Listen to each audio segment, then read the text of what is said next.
So you're upset LSU can't run the football. Brian Kelly would like a word with you. It's Locked on LSU. Let's go.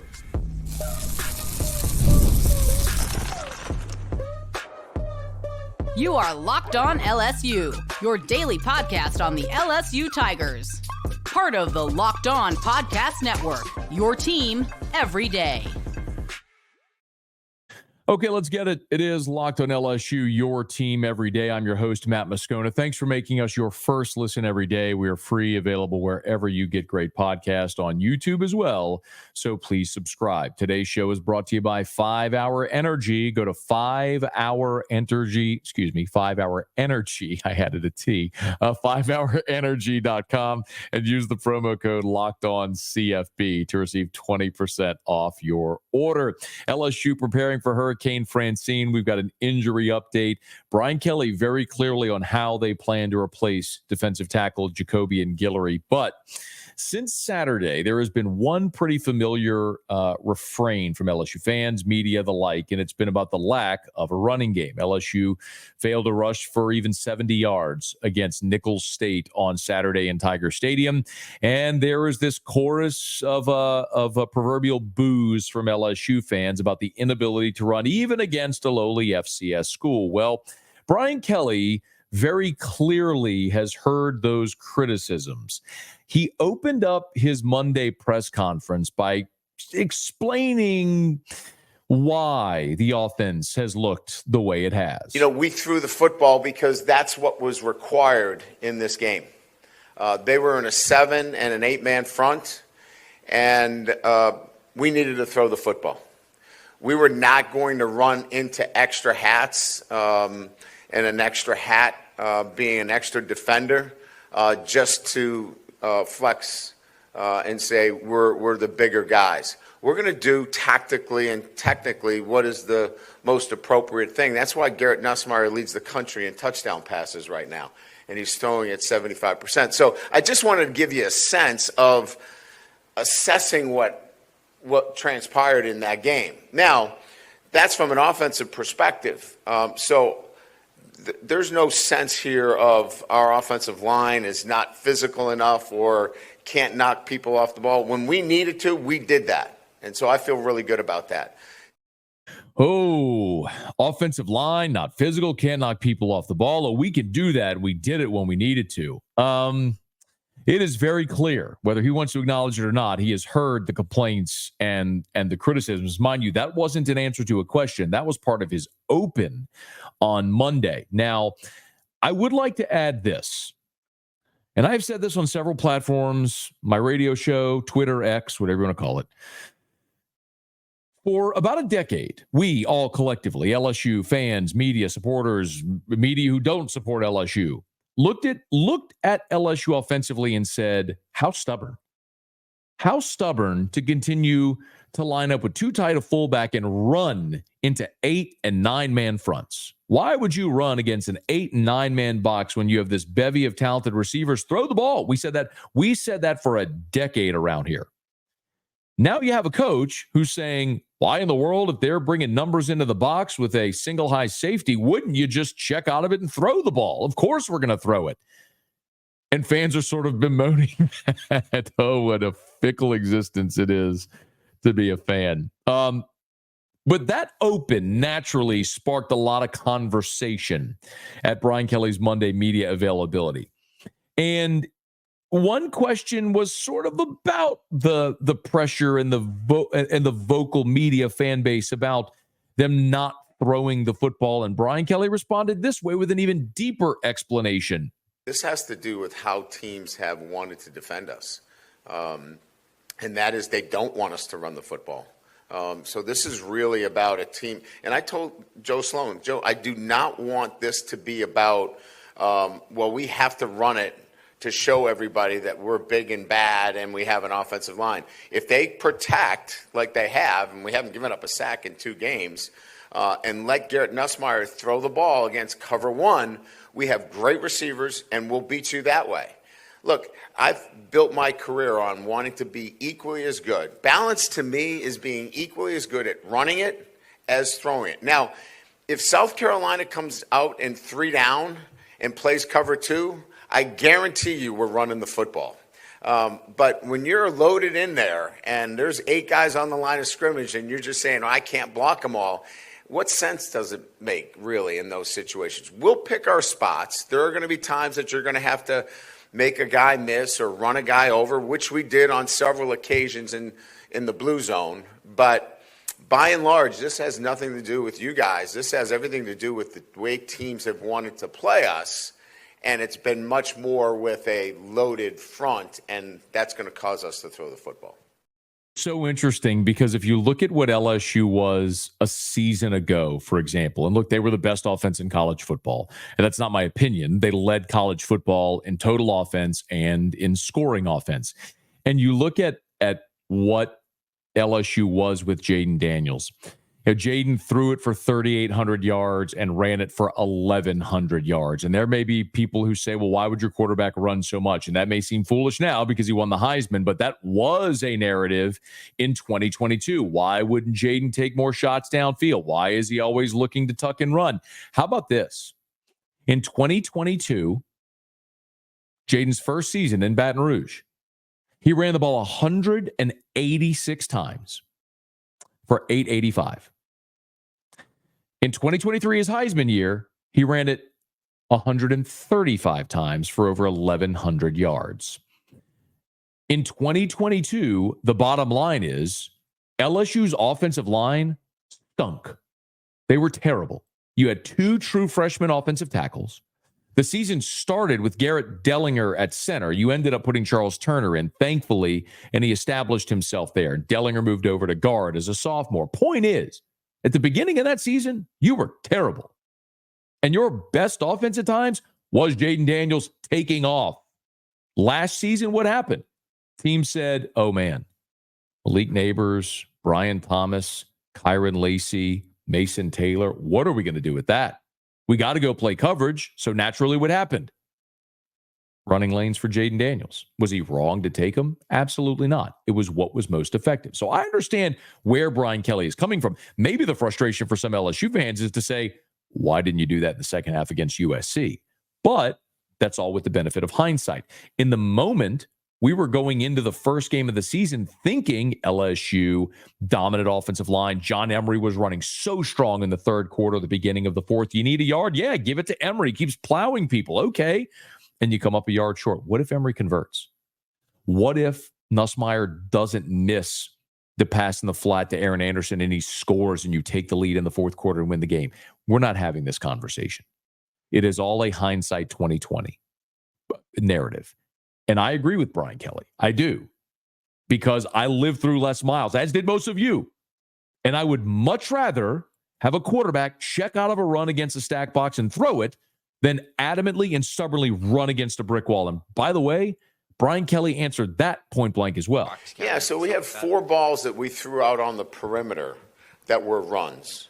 Those are actually run plays, right? So when that ball gets thrown out on the perimeter, you see Anderson catch the ball, on a quick perimeter throw. Those are run plays that he's throwing the ball out because there's too many guys. I can't block them all. So that happened 4 times. Those were run calls with too many players that you couldn't block. So the ball gets thrown out on the perimeter, and those are some of his checks. The other ones, some of those run plays, we have hitch routes attached to it. And the run is called, but because there's too many guys, we have free access throws that we can throw the ball onto the perimeter as well. So, I think we had 23 or 26 runs. I think we probably called in totality maybe 35, 36 run plays, but they were checked out of because of the particular looks. They called 35 or 36 run plays, but they were checked out of because of the run looks. Now, they didn't run 23 to 26 times. They ran 21 and they threw it 38. But let's say there was a difference of 5. Let's say there were 5 plays that they checked out of. Might have been more than that, but let's say there were 5. Your 21 rushes goes to 26, and your 38 passes come down to 33. You're very closer to balance, but you're running 5 times against a brick wall and a front that outnumbers you. Look, there's a video going around from the USC game, And it's a play where LSU's offensive line is getting knocked around like a pinball and John Emery gets tackled at the line of scrimmage. And people look at that, go, man, LSU got manhandled. If you freeze frame it, there are 9 USC defenders and 7 LSU offensive players.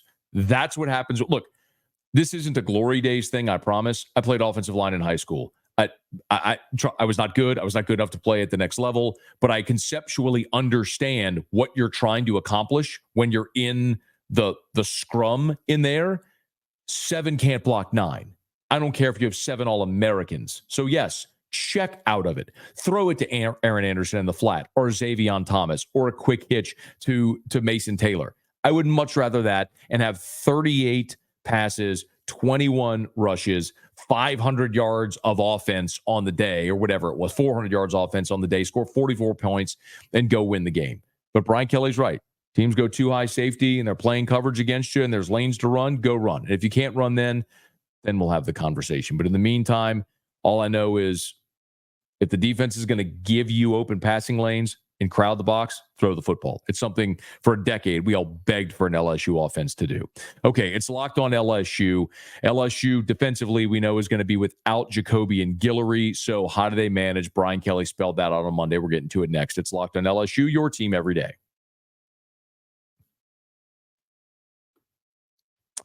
Today's episode brought to you by our friends over at Ultimate College Football HC. It's a brand new mobile game that I think you are going to love. It's a cool simulation.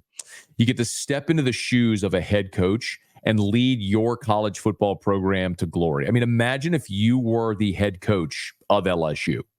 You get to recruit the players, you get to hire the staff, you oversee the training camps, you handle the scholarships, you control every detail. And what you may really love is that you get to call the plays. So if you would like a more balanced rushing attack, you can call the plays. You're responsible for it. Your strategy determines the success, the failure of your season. You shape the legacy of the program. It's Ultimate College Football HC. It's completely free. There's no ads. It's 100% playable offline as well. So you can play on the go as you want, when you want. And of course, here we have a special offer for you for Locked On LSU fans. So use the promo code LOCKEDONCFB, LOCKEDONCFB, all caps. It's inside the game store. You can receive a free boost to your program. Make sure to take advantage of this perk. It'll get your team off to a strong start. So download the game. Visit ultimate-cfb.com. That's ultimate-cfb.com or look it up in the app stores. It's Ultimate College Football HC. Begin your coaching legacy today.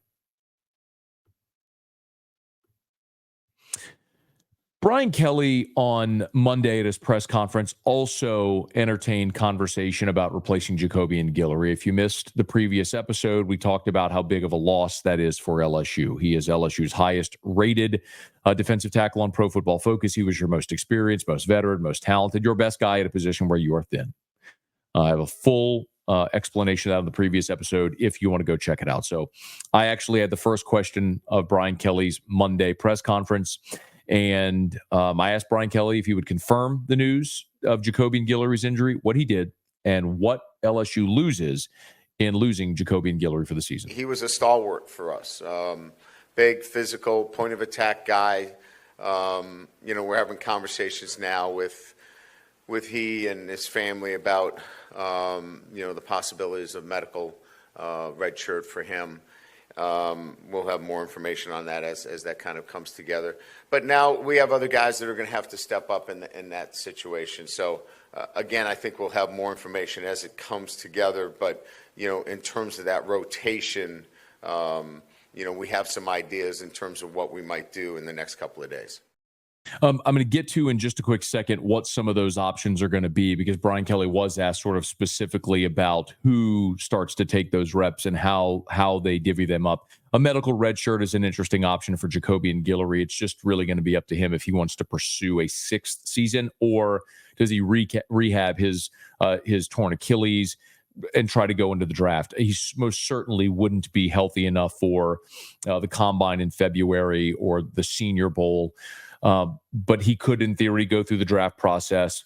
Because of the injury, would probably go undrafted, but most certainly would it be invited to somebody's camp and have an opportunity to go make a team, be on a practice squad. At this point, it really is just a matter of look, you've played in 41 career games. Do you want to come back for another season off of a really significant injury for a big man and try your hand at another season of football? It is worth mentioning as well. Of course, you're losing Gio Paez, who's a super senior this year, a 6-year player. But in theory, you could return Sean Washington. You could return JVR Suggs. You've got guys like Dominic McKinley, Ahmad Bro, young players, a Sean Washington that I think they'd be really excited about. Jalen Lee would also be out of eligibility after this season. And then you've already got 4 defensive tackles committed for the class of 2025. And then, as we've discussed, there's the possibility of Jakeem Stewart, who's the number 1 player in the country for 2026, reclassifying for 25. If he picks LSU, he's a potential day 1 impact guy. So there's all those things that Jacobian Guillory is going to have to consider. But in the immediacy, there's really nothing Guillory can do for this team. And Brian Kelly and his staff, as sick as they are about this injury for a guy like Jacobian Guillory, they have to move forward. And so Brian Kelly kind of discussed also like the skill set and what they're losing in Jacobian Guillory and his production. Well, Jacobian, was a very technically sound, physically strong football player. So you know what you're losing from that standpoint. But we know what he wasn't as well. And he wasn't a dynamic pass rusher, and he would be the first to tell you. But you're losing a very strong inside presence, to your defense. And so you've got to look at, who can make up for that. And, we've got some ideas about how we can do things with our front that can, make up for his loss. But, it's like anytime you lose a really good player, you don't necessarily make up for what he did. You try to do some other things differently that can complement the guys that you have. Brian Kelly's not wrong there. Look, through 2 games, Jacobian Guillory has just 1 tackle. It's not that he's a guy that's going to go stuff the stat sheet and be a really explosive, dynamic player or give you a pass rush from the interior. He's not Aaron Donald or Ndamukong Suh or anybody like that, but he is a really strong interior player that muddles up the line of scrimmage and forces backs out of his hole when he's gap sound and allows your linebackers to make plays. You are going to miss that. So how do you replace it? Again, you've got a lot of bodies there, but not a lot of experience or skins on the wall. Brian Kelly took a stab at who is likely next up for LSU. Sean Washington picked up most of those snaps on Saturday. Sean wasn't scheduled to play. When Guillory went out, Sean picked him up and played it very, very well. So he's going to be the first guy that picks up a piece of those. And then we're going to have to make a decision. Do we activate, McKinley, Don McKinley? Do we get him moving a little bit more? Do we move somebody down inside that's a defensive end that can help us, and so there's some guys that maybe can move down inside to give us some more snaps. And we're probably talking about, 15 to 20 more reps that are needed inside. So, once Sean is able to do the things that he did on Saturday, that helps us a lot now in trying to find another 15, 20 reps. 15 to 20 reps doesn't seem like many, and that's the good thing about this. He mentioned kicking somebody inside. Well, the very obvious answers for kicking somebody inside would either be Savion Jones or Paris Shand. And quite honestly, Savion Jones has been so impactful at defensive end, it's hard to imagine him moving in. Now, there are packages where you see Savion Jones, Paris Shand move inside, Braden Swinson, Deshaun Womack on the outside. Womack didn't play against Nichols. As I understand, he was nursing a bit of an ankle injury. So they'll try to get him back this week. I would assume he'll be good to go against South Carolina. But there were guys like Kamori and Pimpton as well, guys who had just little bumps and bruises that it wasn't worth running them out there against Nichols when you could save them, get them healthy for this road conference game. But if you're going to kick somebody inside, Paris Shand is probably the most likely candidate because he's done that plenty in his career playing inside and out. Brian Kelly's comment about Sean Washington is really interesting because he may be the guy with the opportunity, the biggest opportunity. And I'll remind you, if you're an LSU fan, this one may resonate. In 2014, LSU lost 2 guys to the draft early, in Anthony Johnson and Ego Ferguson. And it forced them to be very young on the interior at defensive tackle. Christian Lockature was a true sophomore who became your most experienced defensive tackle. And then Devon Gottschall, who became a great NFL player as well with the Patriots and the Dolphins. was a high school defensive end at Plaquemine coming off a torn ACL. He ended up moving inside, having a really good year as the season went along as a freshman. Took his lumps and his growing pains. But, I mean, Dak Prescott and that Josh Robinson, that great Mississippi State team that came in here, blasted LSU in Tiger Stadium, and they just ran the ball at will. And there might be days like that, but you're going to need somebody to step up. We mentioned in the same way that Mason Smith was injured in 2022 and Mekhi Wingo stepped up and had that great season. Somebody now doesn't have an option. It's someone you weren't planning to count on is going to have to step up, like Brian Kelly said there. Sean Washington was not planning on playing. He wasn't in the rotation against Nichols. When Jacobian Guillory went down, Washington was the next up. They played well. Let's see if he gets those reps this weekend in Columbia against South Carolina. So that rotation is going to be interesting. Blake Baker has said it. Brian Kelly has said it. This defense is going to function with numbers and not necessarily with great players playing the entire game. Brian Kelly also alluded to the cornerback position. He was asked about Zy Alexander. Said Zy can probably give you 30 snaps a game right now.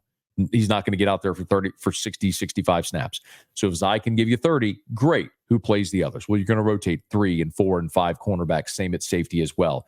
Brian Kelly did also say that Sage Ryan is going to move to safety now with Zy Alexander playing corner, which is a huge benefit, not only to Sage, but to this defense as a whole. That's his natural position. It's going to allow you to be better at safety and a better defense overall with Zy Alexander at corner and Sage Ryan kicking back to safety. Zy Alexander coming back is a really good injury note, but what about the other injuries, the guys that were absent on Saturday, and an update outside of Jacobian Guillory? We'll give you an update on Garrett Dellinger, Chris Hilton, Kyle Parker as well. That's all coming up. And with Hurricane Francine looming, LSU, you better believe, has a contingency. Brian Kelly rolled through it. We'll wrap up with that next. Locked on LSU, your team every day.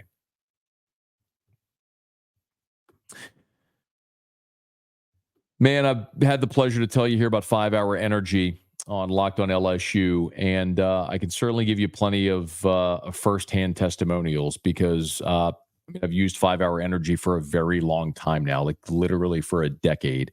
You all probably know I do a daily 3-hour radio show, and for years, right before my show would start at 3 o'clock Central Time, about 2:50, 2:55, I'd pop a 5 Hour Energy. My favorite is the extra strength grape. You can go find yours if you go to the website at 5hourenergy.com. It's the number 5. Go to 5hourenergy.com. We got a great deal we'll tell you about here in just a quick second. But, for me, I know there's a lot of people that love to drink coffee all day. I'm not someone that's going to drink 10 cups of coffee. I do have a cup of coffee in the morning, but maybe 5 Hour Energy is a better option for you. If you don't love the taste of coffee or you don't want all the sugar and extra additives that go into your coffee, 5 Hour Energy has no sugar whatsoever. It's convenient and portable. I mean, it's a little shot that takes, literally seconds just to throw back, and it starts working in minutes. I told you my show's at 3 o'clock. I would take my 5 Hour Energy at 2:50, 2:55, and by the time I started, I was already locked in. So it works quickly, it lasts, and you never get the crash as well because there's no sugar. It's 5 Hour Energy, and we got a great deal for you as well. So go to 5hourenergy.com. It's the number 5, 5hourenergy.com, and get some 5 Hour Energy product today. You can use my promo code at LOCKEDONCFB to receive 20% off your order. This offer is only valid until September 30th on one order and cannot be used with other promotions. The code is not good on subscription orders. So go to 5hourenergy.com today. That's 5hourenergy.com. All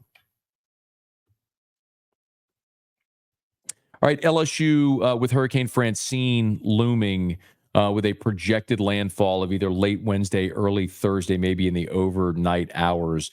Brian Kelly and his team are preparing for contingencies. That should come as no surprise. But for a guy that grew up in the New England area and spent most of his career in the Midwest, he's become quite acquainted with storm prep. There's one thing that I've learned about being here at LSU. There are plans over plans over plans when it comes to when people talk about hurricanes. So the thing that we're clear on is we have a plan in place for Wednesday, Thursday, because that's when obviously it's imminent. And then the next stage is thunderstorms on Saturday, and then disruption of the game. So I've already met with our strength staff for stretching purposes, our nutrition. So it's been a long morning on hurricanes and thunderstorms on Saturday. So yes, we're already on top of that. Thank you. For what it's worth, yes, the storm is projected to maybe affect Baton Rouge Wednesday night, Thursday morning. That could affect a Thursday practice for LSU. Typically, they'd have their walkthrough Thursday. They would travel, the fly on Friday, play the game on Saturday, and come home after the game. So might that affect travel plans? Don't know as of yet. Could it affect Thursday's practice, depending on the weather? Untold until we know what the weather is going to be like. But something that is worth keeping an eye on in Columbia on Saturday as of right now, and it's a Monday night after 10 p.m. as I'm recording this. The projected weather on Saturday is a 55% chance of rain on Saturday. So we'll see that the chance of precipitation around game time is around 35%. That's as of right now. Obviously, that's subject to change. We'll see what happens with the weather, but it could be a weather game for LSU if, in fact, that storm and the showers do hit the Columbia area while LSU plays. But most importantly, of course, want everybody to stay safe. But look, we've all been through this before, right? I mean, LSU played a season opener in 2005, home game. They played in Tempe. Later that season, they played a Monday night game that was affected by Rita. That game, of course, the game against Tennessee, 2008. They had a 10 a.m. kickoff because of an impending storm with Gustav when they played Appalachian State. We can go through the years. You know them by now. The flooding in South Carolina in 2015, of course, moved a game in Columbia to Baton Rouge. The 2016 game with Hurricane Matthew against Florida. We all remember that debacle when that game was postponed from that Saturday and then rescheduled for the end of the season in Baton Rouge. In any event, LSU has plans and contingencies. It's just a week where they may have to enact those, so we'll see. And one more note from Brian Kelly. As LSU heads to Columbia, they're getting healthier. They'll certainly have one player back and potentially all three that missed this past week. Dellinger is cleared. He'll be at practice tomorrow. He'll be ready to go. I think, if we were playing, last weekend against it was the championship game, we could have maybe done something about it, but I think it was best to hold him. Kyle Parker is improving. We're trying to get full strength back from that nerve that kind of got pinched. I think he's probably a guy that will find himself ready by the end of the week. And Chris is day-to-day. He is ground-based. He is running. This now becomes, what can you tolerate? There's going to be some pain associated with it, but he has all function now, and it's just a matter of time now with Chris. When he starts to feel really good, where he can get in and out of breaks and function at his level, we'll see him back on the field. One thing LSU is objectively missing is a deep threat, a blow the top off the defense deep threat that Chris Hilton provides. He's your best guy, your best deep threat, your ex-receiver. He was replaced by Kyle Parker, who's injured. Shelton Sampson stepped into that role on Saturday, did not have a catch against Nichols. So the sooner LSU gets Chris Hilton back, the even more dynamic this offense becomes in their ability to stretch the field and hit the big play with Chris Hilton. Hopefully that'll be this weekend in Columbia. If not, maybe next weekend at home against UCLA, a game that we learned will be an afternoon game in Tiger Stadium. I was hopeful we'd have all night home games, but UCLA, the networks announced on Monday, will be either 2:30 or 3:15 Central. So it will be a day game, unfortunately, in Tiger Stadium against UCLA. Okay, that's going to do it for us here on this edition of Locked On LSU. Thanks for making us your first listen every single day. Now go check out the Locked On College Football Podcast. It's in the description, so you don't even need to search for it. It's part of the Locked On Podcast Network, your team every day. Hey, if you're on podcast, do us a favor. Please subscribe on your favorite podcast app. Rate us, leave a review. If you're on YouTube, subscribe to the channel, smash that like button, and hit the bell so you're notified whenever we post a new video. And as always, let a friend know that if they love the Tigers, we got you here every single day for Locked On LSU, your team every day.